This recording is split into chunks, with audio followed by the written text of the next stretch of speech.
오늘 예수님을 만난 사람들 두 번째, 바로 알피의 아들 레위를 찾아오신 예수님에 대해서 말씀을 나누고자 합니다.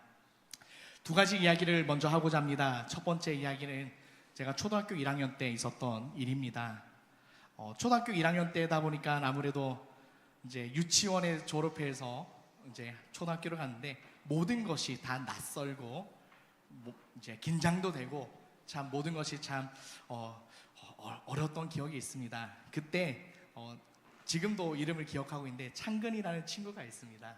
근데 그 친구가 하루는 바지에다가 실수를 했습니다. 그러자 아이들이 으아 하면서 도망가는 친구들, 으아 하면서 냄새난다 하는 친구들, 또 한 친구는 또 선생님에게 달려가서 선생님이 부르는 친구가 있었습니다.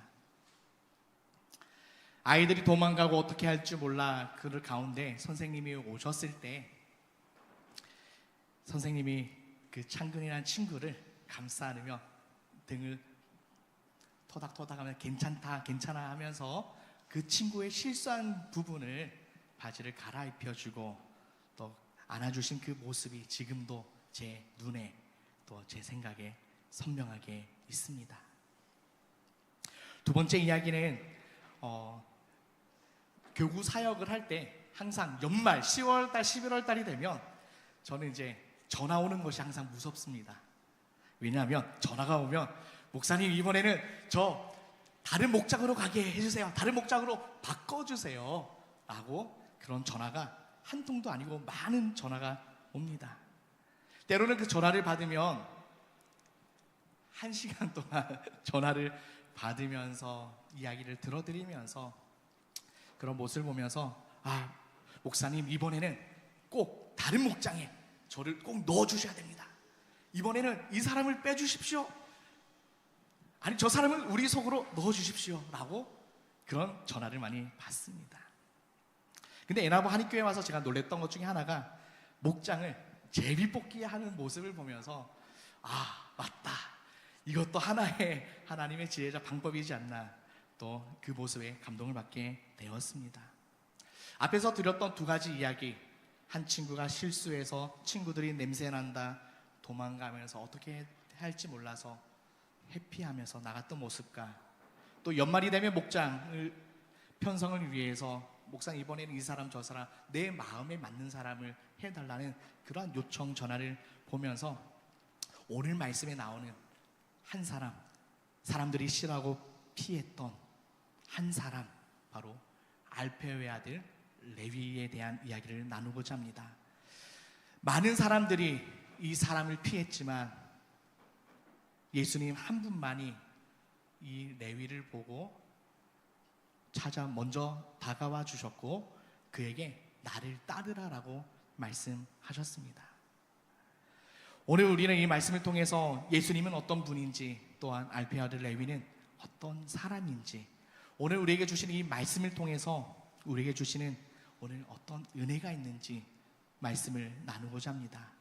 먼저 첫 번째는 예수님이 찾아오신 알페의 아들 레위는 누구인가? 우리 14절 말씀을 함께 읽어보겠습니다. 또 지나가시다가 알페의 아들 레위가 세간에 앉아있는 것을 보시고, 오늘 14절에 보면 지나가시다가 알페의 아들 레위가 세간에 앉아있는 것을 보시고라고 기록되어 있습니다.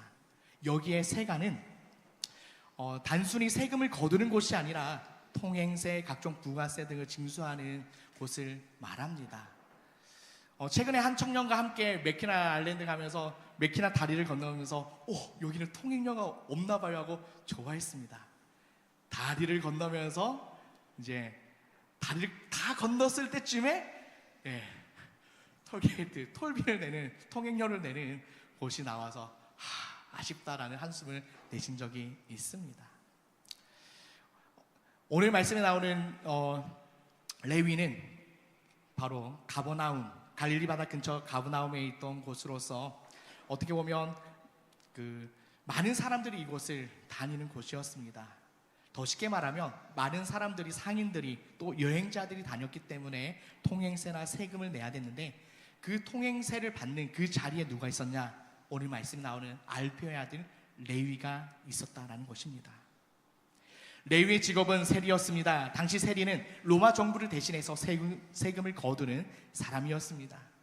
그들은 로마 정부에 일정한 액수를 내고 또한 그 세금 징수권을 사는 방식으로 운영이 되었는데요. 문제는 이 세리들이 규정된 세금만 거두는 것이 아니라 더 많은 세금을 받아서 자신의 이익을 취했다라는 것입니다. 그래서 유대인들은 또 같은 민족 입장에서는 세리들을 배신자, 매국노, 착취자로 그렇게 생각하고 그들을 미워하고 싫어했습니다. 종교적으로도 세리들은 부정한 사람으로 취급받습니다. 그들은 이방인들과 만나며 돈을 받고 또 식사도 하고 함께하기 때문에 세리들은 부정한 사람이다 라고 그들은 취급을 받습니다. 또한 함께 모여서 하나님의 말씀 토라를 읽는 회당에도 들어갈 수가 없었고 또한 법정에서 증인으로 설 수 없었다고 합니다. 사회적으로 완전히 소외된 계층이 바로 세리입니다. 더 나아가 이스라엘 백성들이 또 모여서 함께 성전에서 하나님께 제사하고 예배하는 그 자리에도 그 장소에도 들어갈 수 없었다고 합니다. 그들의 돈은 부정한 것으로 여겨져서 성전에 드리는 헌금이 어떻게 보면 부정하다라고 생각하며 세리들의 헌금은 아예 받지도 않았습니다. 말 그대로 하나님의 백성 공동체에서 당시 그 삶 가운데 배제된 사람들이 바로 세리였습니다. 사람들이 피하고 싶어하는 사람, 함께 있기를 꺼려하는 사람, 종교적으로 깨끗하지 못한 사람. 하지만 예수님 한 분만은 지나가시다가 이 세리를 보았다라는 것입니다. 예수님의 눈에는 한 불쌍한 영혼이자 구원받아야 할 하나님의 자녀라는 것을 예수님께서는 귀하게 보셨습니다. 예수님께서는 지나가시다가 세간에 앉아있는 세리를 보시고 이어서 예수님의 부르심이 있습니다. 우리 14절 말씀을 한번 같이 읽어볼까요? 14절 말씀이 있습니다. 그에게 이르시되 나를 따르라 하시니 일어나 따르니라. 아멘. 그런데 예수님은 사람들이 기피하고 싫어하던 이 레위를 보시고 레위를 부르십니다. 한번 따라해 볼게요. 나를 따르라. 네, 나를 따르라. 꼭 군대나 뭐 전쟁에서 나를 따르라. 혹시 영화나 막 드라마 같은 데 보면 많이 하지 않습니까? 근데 여기에서 보면 나를 따르라 그냥 단순히 뒤를 따라간다는 의미가 아닙니다. 이 단어는 제자도의 전문 용어로서 스승의 가르침과 삶의 방식을 완전히 내 것으로 받아들이고 그대로 살아가겠다. 스승이 하는 모습 그대로 배워서 그 삶대로 내가 살아가겠다라는 것이 담겨 있습니다. 당시에 랍비들이 제자를 부를 때 사용했던 단어기도 하고 랍비들은 아무나 제자를 받지 않습니다. 이 사람의 집안을 봅니다. 아버지가 또한 그 가정이 어떠한지 또한 이 가정에 혹시라도 육체에 연약함 있는 사람이 있거나 하면 제자를 받지 않았다라고 합니다. 혹시 그 바둑 좋아하시는 분들 있습니까? 바둑. 최근에 3월 26일인가요? 그 이병헌이 나오는 주연으로 나오는 승부라는 바둑 영화가 있습니다. 거기에 보면 세계 최고 바둑 대회에서 국내 최초 우승을 한 조훈현, 혹시 한번 사진 한번 넘겨주시면, 네, 이쪽에 앉아 있는 분 조훈현 프로가 있고요. 그래서 사람들은 세계 바둑 대회에서 국내 최초 우승했기 때문에 이 사람에 대해서 히어로, 영웅이라고 불렀습니다. 근데 하루는 조훈현 프로 맞은편에 앉아 있는 한 청년인데 바둑 신동이라 불리는 이창호 프로가 있습니다. 혹시 내 제자라고 들어보셨습니까? 단어를 찾아보니까 내 제자라는 뜻은 스승의 집에 동거하며 배우는 제자로 받는다는 뜻에, 그러니까 쉽게 말해서 스승과 제자가 한 집에 거하면서 먹고 마시고 함께 이제 바둑을 배우고 하는 것을 내 제자라고 합니다.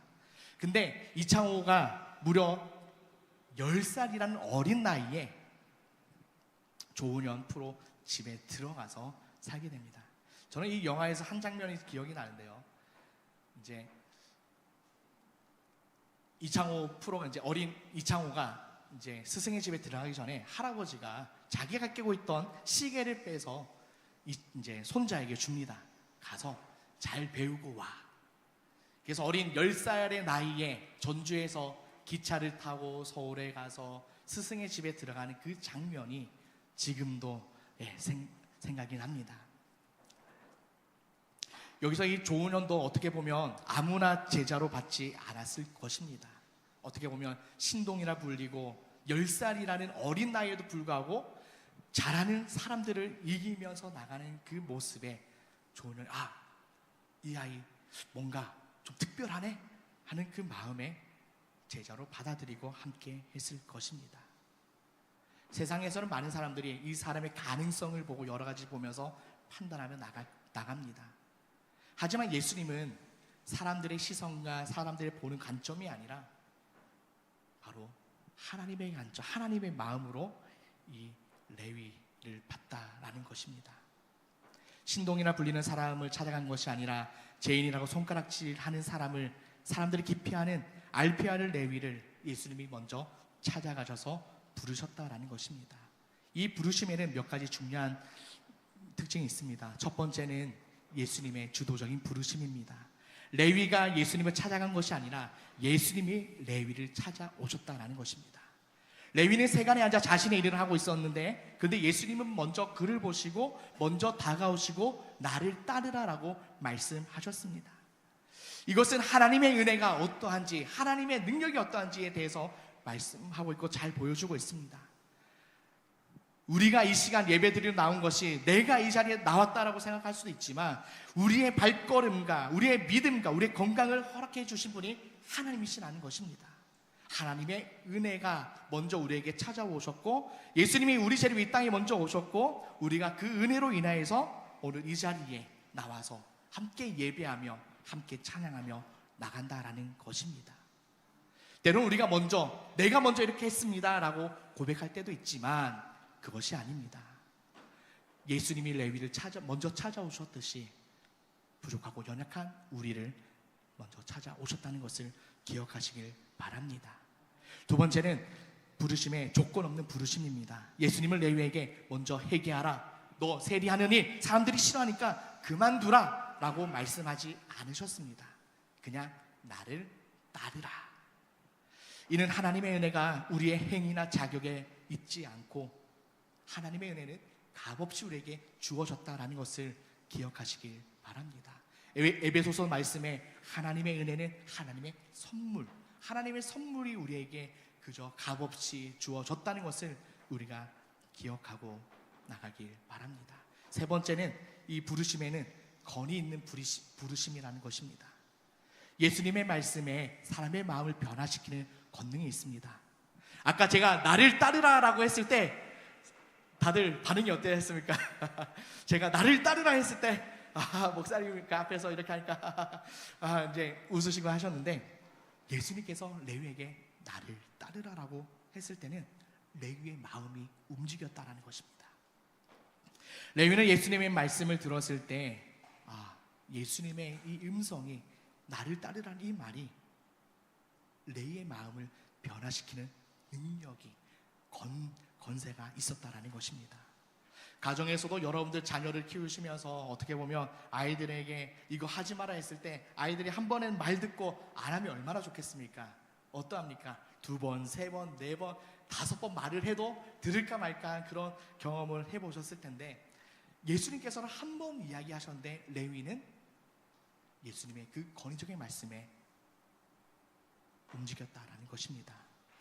이는 하나님의 말씀이 가진 능력이 어떠한지 예수님의 말씀에 권세가 있다는 것을 보여주고 있습니다. 그리고 네 번째, 예수님의 그 부르심에는 즉시 응답 가능한 부르심이었다는 것입니다. 우리가 읽었던 14절 말씀에 예수님이 나를 따르라 했을 때 레위가 일어나 따르니라 라고 말씀하고 있습니다.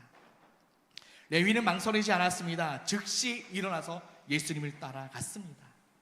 이 부르심에는 때로는 우리의 마음을 움직일 뿐만 아니라 그 부르심에 순종하는 믿음도 있다라는 것입니다. 레위의 이러한 반응이 너무나 놀라웠기 때문에 이 레위의 모습, 예수님의 부르심에 즉각 순종하는 그 모습을 보면서 우리의 모습은 어떠한지 한번 생각해 보길 원합니다. 전에 사역하면서 어떤 권사님께서 남편을 위해서, 남편 영혼 구원을 위해서 기도하셨는데 한 번은 그 남편분을 만날 자리가 있었습니다. 웃으면서 교회 언제 오실 거예요? 라고 이야기했는데 그러게요 하면서 이제 나중에 나이 들고 이제 아프면 그때 교회 갈게요 라는 그러한 이야기를 듣게 되었습니다. 때로는 그 부르심에 레위처럼 즉각 움직이는 삶도 있지만, 주님 내일 할게요, 내년에 열심히 할게요, 아니면 내후년에 시간이 지나고 우리 가정이 괜찮아지면, 안정되어지면 그때 하겠습니다라고 때로는 미루면서 나가는 것이 바로 우리의 모습입니다.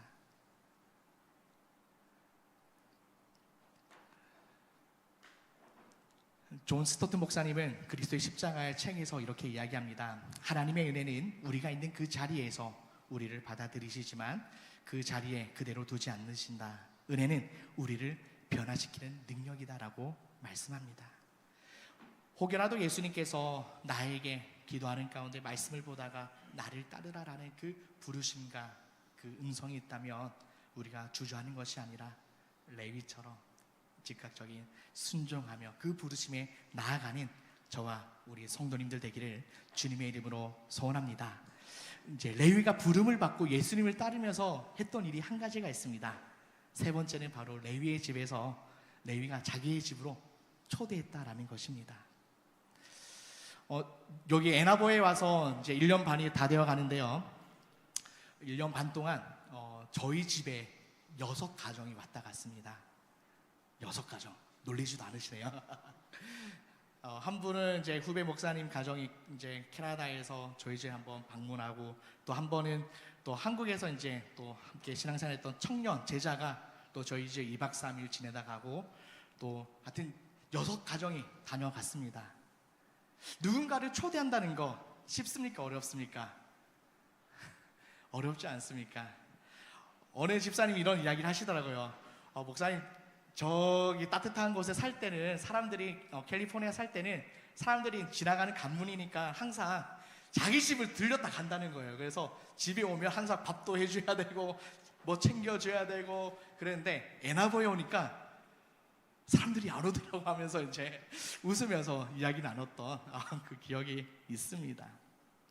저도 6가정을 초대해 보면서 누가 온다고 했을 때 한 달 전부터 그 다음 일주일 3일, 1일 청소를 얼마나 열심히 하는지요. 청소하고 정리하고 또 오면 어디를 갈 건지, 또 무엇을 먹을 건지, 또 어떻게 해야 될지, 어떻게 또 할지에 대해서 고민하며 나갔던 그런 기억이 있습니다.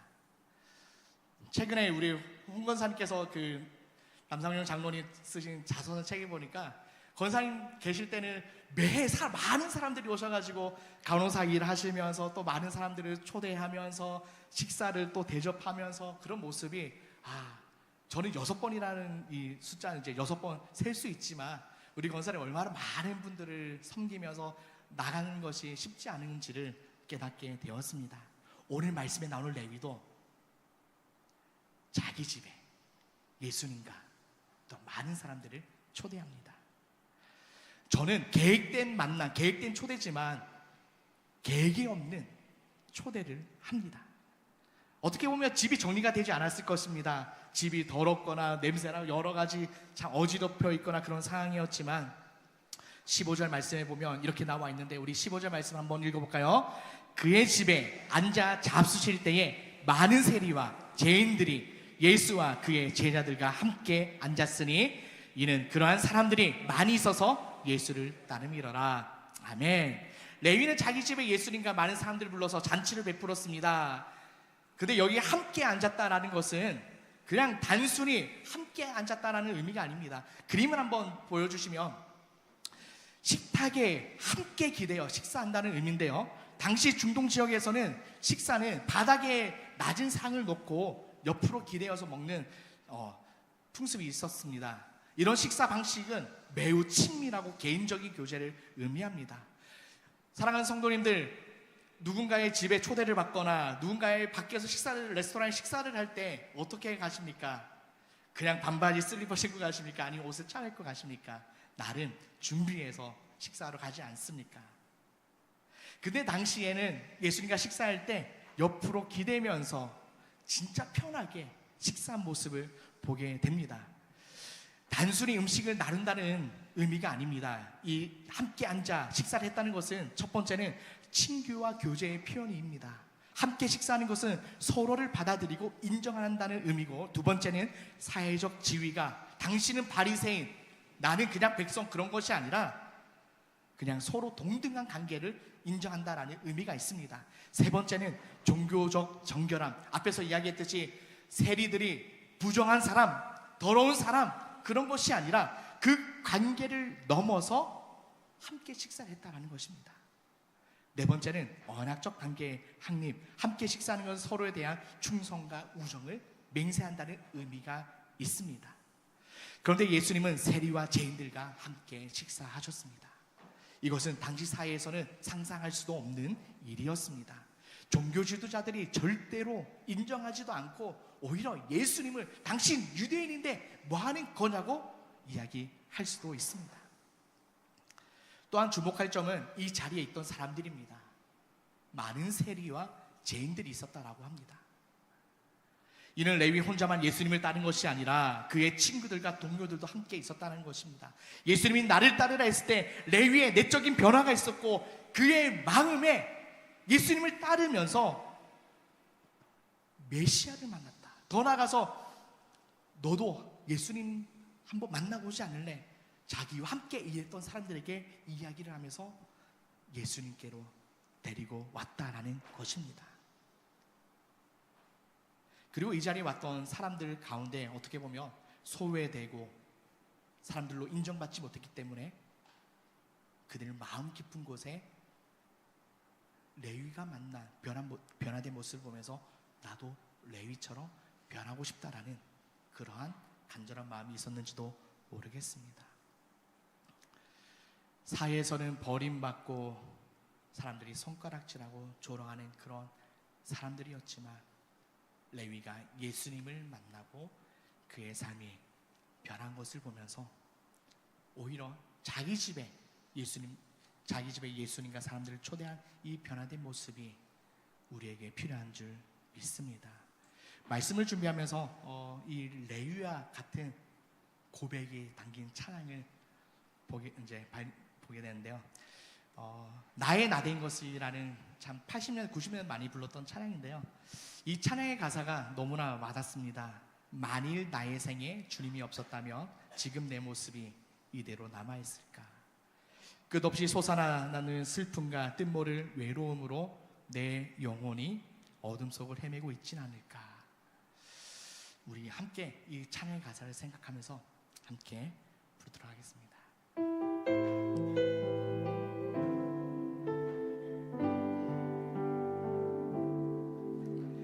만일 나의 생에 주님이 없었다면 지금 내 모습이 이대로 남아있을까? 끝없이 솟아나는 슬픔, 뜻모를 외로움으로 내 영혼 어둠 속을 헤매고 있진 않을까? 나는 아무 공로 없으나 주님은 나를 부르시어 세상에서 가장 귀한 선물을 주시고, 감당할 수 없는 무게로 내 영혼 짓누른 어짐을 비둘기 날개질처럼 가볍게 하셨네. 나의 나된 것은 오로지 주의 은혜라. 나의 공로로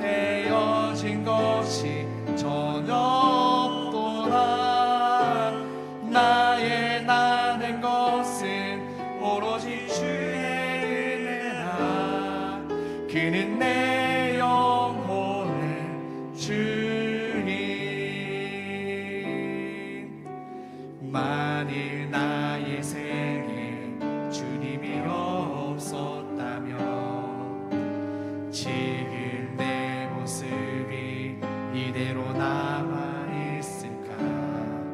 덧없이 오가는 인생 그 뜬금없는 삶의 의미를 헛된 곳에서 찾아 헤매고 있진 않을까. 나는 갈 길을 몰랐으나 주님은 나를 이끄시어 가장 복된 삶의 길을 가르쳐 주시고 거절할 수 없는 부피로 다가온 사랑의 주님. 그의 생명의 빛에서 나는 거듭났네. 나의 나는 것은 오로지 주의 은혜라. 나의 공로로 되어진 것이 전혀 없도다.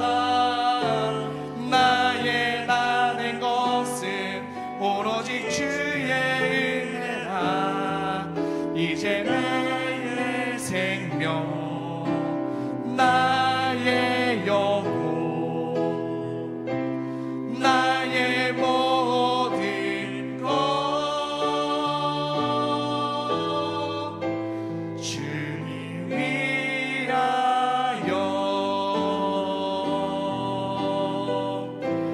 주님 위하여.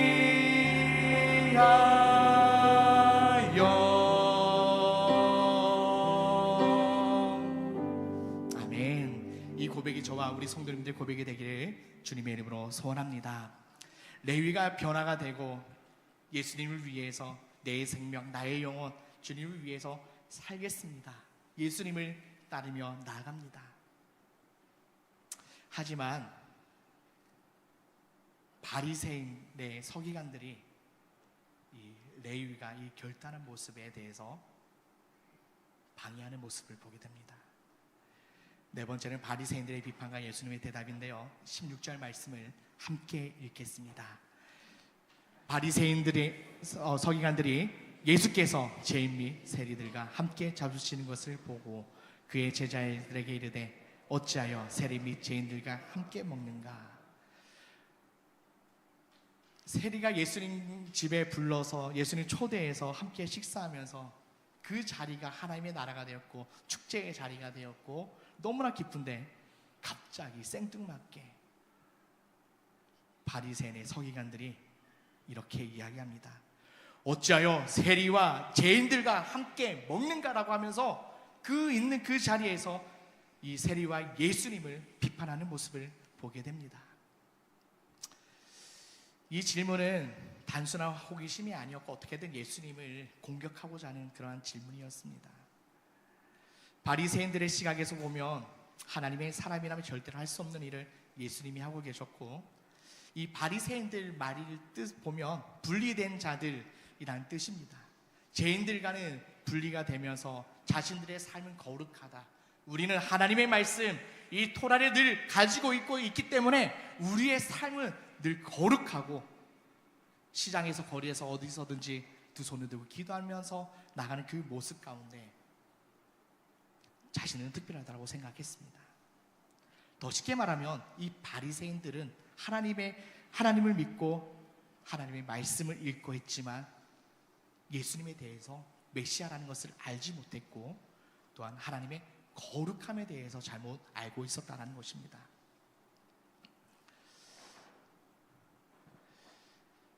저는 사실 이 말씀을 묵상하면서 한 가지, 나의 삶은 어떠한가? 세리와 같은 예수님을 고백하며 초대하며 그 부르심에 순종하며 나가는 삶을 살고 있는가? 아니면 말씀에 나오는 바리새인의 서기관들과 같은 삶이지 않나 생각해 보게 되었습니다. 말씀을 준비하면서 제가 초등학교 때 회개했습니다. 어떤 일이었냐면 초등학교 때 교회 형, 누나, 동생들 같이 지냈는데요. 하루는 지금도 이름 생각납니다. 현성이라는 친구가 지은이라는 동생과 사촌들과 함께 왔습니다. 교회에 와서 열심히 노는데 저희는 어릴 때부터 그 교회에서 태어나서 자라왔기 때문에 그 교회 어떻게 보면 그 엄청 이제 친근한 거죠. 근데 현성이나 친구와 그 사촌들이 와서 막 이 사람 저 사람 친하게 막 지내는데 모르겠어요. 야, 쟤랑 놀지 마. 야, 우리끼리 놀자. 왜 그때 그랬는지 모르겠지만 말씀을 준비하면서 회개했습니다. 하나님, 그때 왕따 시키고 막 했던 거 잘못했습니다. 중요한 것은 초등학생 그 마음에도 교회 안에서 편을 나누면서 왕따 시키는 그런 저의 참 제된 모습을 보게 되었고, 말씀을 준비하면서 다시 회개하게 되었습니다. 바리새인의 서기관들처럼 때로는 우리가 하나님을 믿고 오랫동안 신앙생활 하면서도 내가 예전에 받았던 그 은혜와 그 자리에 머물고 있진 않은지 한번 되돌아보길 원합니다. 우리는 매일매일 하나님의 말씀으로, 기도로 거룩해지고 하나님 앞에 가까이 나아갈 수 있습니다. 더 매일매일 말씀과 기도로 거룩해지며 성화의 삶의 자리로 나가야 합니다. 어제 받았던 은혜는 어제로 족하고 오늘 주실 은혜를 사모하며 기대하며 나가는 것이 그리스도인의 삶이자 주님의 나를 소망하며 나가는 삶이라는 것입니다. 레위가 예수님을 초대해서 기쁘고 주님 위에 사겠습니다라고 했지만 레위를 방해하는 사람들이 있는 모습을 보면서 우리들도 신앙생활하면서 때로는 생각지도 못한 문제와 관계와 어려움 가운데 있다 할지라도 오늘 예수님께서 17절에 이렇게 이야기하십니다. 우리 함께 마지막으로 이 말씀을 읽겠습니다. 17절 말씀입니다. 건강한 자에게는 의사가 쓸데가 없고 병든 자에게야 쓸데 있느니라. 나는 의인을 부르러 온 것이 죄인을 부르러 왔노라. 아멘. 예수님께서 오신 목적은 바로 17절 말씀처럼 의인을 부르러 온 것이 아니라 죄인을 부르러 왔다라고 이 바리새인의 서기관들에 대한 그 답을 하고 계십니다. 저는 교회를 설명할 때 한 가지 이렇게 이야기합니다. 집사님, 권사님, 목사님 이것 때문에 저것 때문에 어렵다 힘들다라는 그런 이야기 들을 때마다 아무개 집사님, 아무개 권사님, 교회는 영적 병원입니다. 병원에 어떤 사람들이 옵니까? 아프고 연약하고 그런 사람들이 와서 치료받고 깨끗함 받고 가지 않습니까? 라고 합니다. 이처럼 예수님이 이 땅에 오신 목적, 이곳에 오신 이유는 바로 우리의 죄와 우리의 영적인 병을, 더 나아가서 육신의 질병을 고치시기 위해서 이 땅에 오신 줄 믿습니다. 예수님의 이 땅에 죄인을 부르러 오신 것처럼, 나를 부르러 오신 것처럼, 레위를 부르러 오신 것처럼 우리가 이 부름에 우리가 응답하며 나가길 원합니다. 바리새인들과 서기관들은 이 말씀을 몰랐을 것입니다. 로마서 3장 23절 말씀에 모든 사람이 죄를 지어 하나님의 영광에 이를 수 없게 되었습니다. 우리 쉬운 성경 되어 있는데요. 우리는 모두 죄인인데 바리새인들은 자신들이 죄인인 것을 알지 못했고 우리만 분리된 자들, 거룩한 자라고 하면서 자신들의 특별함만 내세우며 나갔을 때 예수님을 통해서 죄인들이 나오는 그 모습에, 그 자리에 함께하지 못한 그 모습이 너무나 안타까운 것을 보게 되었습니다. 사랑하는 예나버 교회 성도 여러분, 오늘 우리는 마가복음 2장 13절에 17절 말씀을 통해서 예수님은 지금도 죄인을 찾아오시는 분인 줄 믿습니다. 레위를 부르신 것처럼 예수님 오늘도 나를, 우리를 부르고 계십니다. 레위처럼 너무 부족하고 연약하다라고 생각하며 때로는 주님, 나는 지금은 할 수 없습니다 라고 주저하거나 머뭇거리고 계신 분이 계십니까? 오늘 알피의 아들 레위를 보면서 당시 사회에서 소외받고 멸시받는 사람이었지만 이러한 사람을 찾아오신 그 예수님을 보면서 우리가 나를 따르라라는 그 말씀에 우리가 일어나 따르며 순종하며 나가길 원합니다. 한 사람 이야기하고 마치겠습니다. 찬송가 305장 나 같은 죄인 어메이징 그레이스 작사한 존 뉴턴 목사님에 대한 이야기입니다.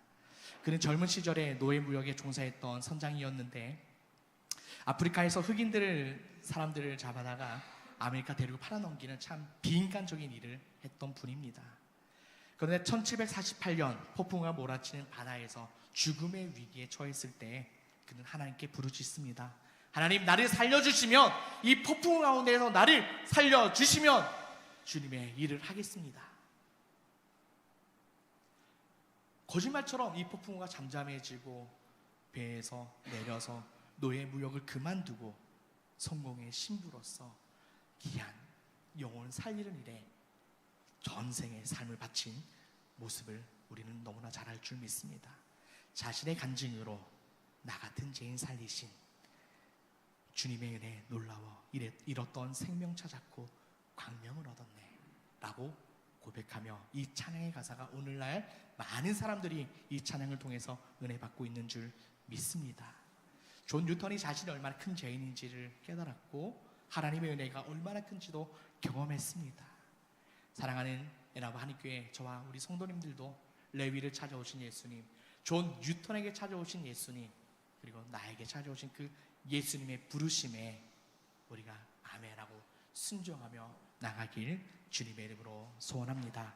우리 이 시간 함께 기도하길 원합니다. 오늘 말씀을 기억하면서 하나님, 사회에서는 사람들이 손가락질하고 조롱하고 비난하던 볼 일 없는 알피의 아들 레위, 세간에 앉아있는 이 레위를 주님께서 보시고 먼저 찾아오셨습니다. 하나님, 레위가 다른 사람이 아닙니다. 바로 저 나입니다. 우리도 보잘것 없고 잘난 것 없고 하나님 앞에 모두 같은 죄인입니다. 하나님, 레위를 찾아오신 예수님, 나를 찾아와주시고 나를 따르라 하실 때 그 부르심에 우리가 일어나 따르며 나갈 수 있는 결단과 믿음을 우리에게 주시옵소서 하고 기도하기 원합니다. 두 번째는 초대하면서 함께 사람들에게 내가 만난 예수님을 당신도 만나보고 믿어라 라고 이야기하며 나갔던 것처럼 우리가 예수님의 사랑을 전하며 나가기 원합니다. 세 번째는 하나님, 때로는 바리새인의 서기관들처럼 조롱하거나 예수 믿는 하나님의 관점으로, 하나님의 마음으로 우리가 오해하거나 잘못한 것이 있다면, 바리새인의 서기관들 같은 모습이 있다면 하나님 용서하여 주시고 다시 나에게 아이와 같은 순수한 마음과 하나님의 마음과 예수님의 사랑의 마음을 나에게 주시옵소서.